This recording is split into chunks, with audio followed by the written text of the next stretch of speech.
Comment réagissez-vous face à l'adversité? Qu'est-ce que vous faites de vos expériences pénibles et douloureuses? Et si vous faisiez quelque chose de positif de tout ça?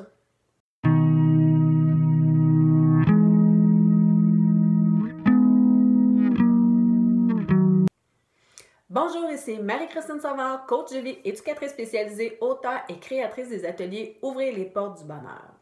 Bienvenue et merci d'être là pour cette nouvelle capsule vidéo sur le développement personnel et la gestion des émotions. La résilience, est-ce que ça vous dit quelque chose? Quelle définition lui donnez-vous? Comme être humain, là, on a tous en commun là, le fait de ne pas être à l'abri là, de l'adversité. Tout le monde là, a vécu ou vivra là, un moment ou l'autre de sa vie, là, une période ou l'autre, une période difficile, là, pénible et douloureuse. On a l'impression là, que tout bascule, le sentiment d'être perdu, que tout s'écroule autour de nous. Quoi faire dans ces moments-là? Comment réagir? Saviez-vous que dès les premières semaines de grossesse, l'enfant là, commence déjà à développer ses ressources internes? Il commence déjà à percevoir là, son environnement et à former là, sa carte du monde, c'est-à-dire là, sa propre réalité. Selon ses sensibilités, ce qui est important pour lui, il sélectionne les éléments de l'environnement là, qui feront partie intégrante là, de son monde et sa propre réalité. Il fait des apprentissages. Ensuite, il façonne son monde là, selon là, les informations qu'il sélectionne de son environnement. Quand il vient au monde, l'enfant là, a déjà choisi là, inconsciemment les types de comportements là, qu'il va pouvoir adopter, là, sa façon d'aimer et d'être aimé, selon ce qu'il a perçu de son environnement. Et tout ça là, s'insère là, dans sa mémoire. Il a déjà construit sa carte du monde. Ça explique là, la réaction là, de certains enfants et adolescents là, abandonnés à la naissance quand on tente là, de les aimer. Ils ont appris là, qu'ils n'en valaient pas la peine, qu'ils ne valaient pas la peine d'être aimés. Il devient alors moins dangereux, là, moins menaçant pour eux là, d'être rejetés, abandonnés qu'être aimés. Alors, l'amour leur fait peur. Ils se disent en eux-mêmes, ben, mes parents m'ont abandonné, là, pourquoi je mériterais d'être aimé? Ça explique aussi la raison pour laquelle certaines personnes là, retournent toujours là, dans les mêmes patterns, dans les mêmes situations, là, vers les mêmes types de personnes. Encore là, il est plus facile là, de vivre dans un milieu, un environnement connu, que de faire face là, à l'inconnu qui peut paraître menaçant. Boris Cyrulnik, éthologue, neuropsychiatre et psychanalyste, il a consacré plusieurs ouvrages là, à ce sujet là, particulier là, qui est la résilience. En physique, la résilience, ça signifie la capacité là, d'un corps à résister à un choc. En psychologie, bien, elle est pour une personne la capacité à vivre, à réussir, à évoluer favorablement là, malgré là, les événements traumatisants vécus là, dans le passé. La résilience est donc l'aptitude à rebondir, à retomber sur ses pieds et à s'adapter là, suite à un événement pénible et à le transformer en quelque chose de constructif qui nous permet là, d'apprendre et de grandir.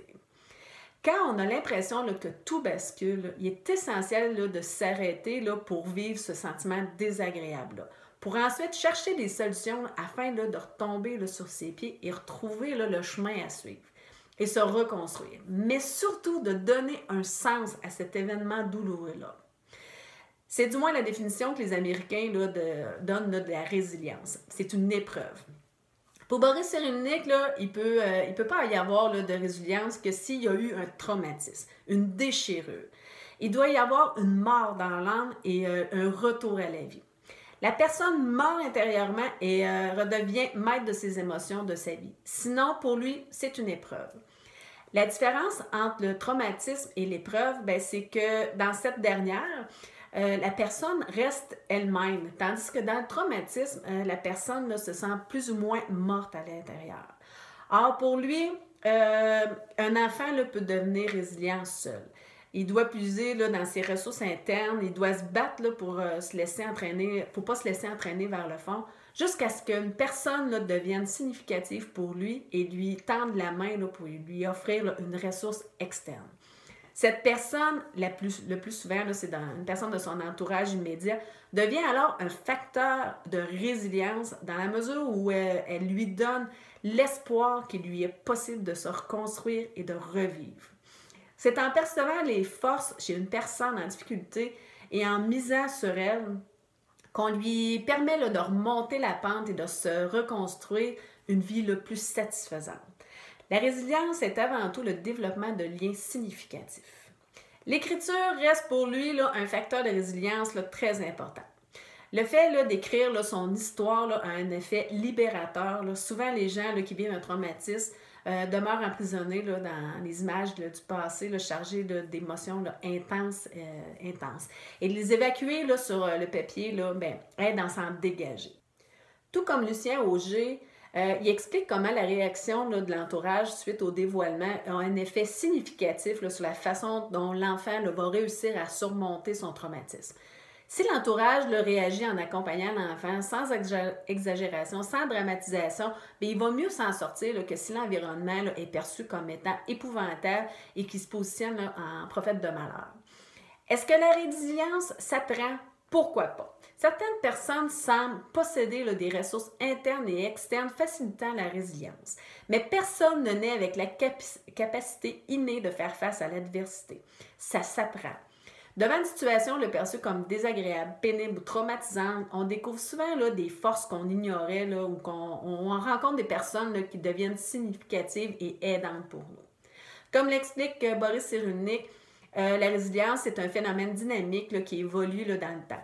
On peut donc apprendre à être résilient en changeant sa façon de voir les choses, en l'occurrence en changeant notre histoire de vie. Ce qui nous semble vrai aujourd'hui peut ne pas l'être demain. Tout n'est que perception.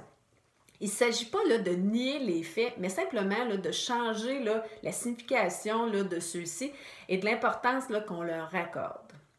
C'est déjà tout. Pour d'autres capsules sur le développement personnel et la gestion des émotions, pour en savoir plus sur les services de coaching que j'offre ou pour en savoir plus sur les ateliers en ligne, ouvrir les portes du bonheur, vous pouvez aller visiter mon site au www.relationaide.net. Sur ce, bonne journée et au plaisir de vous revoir.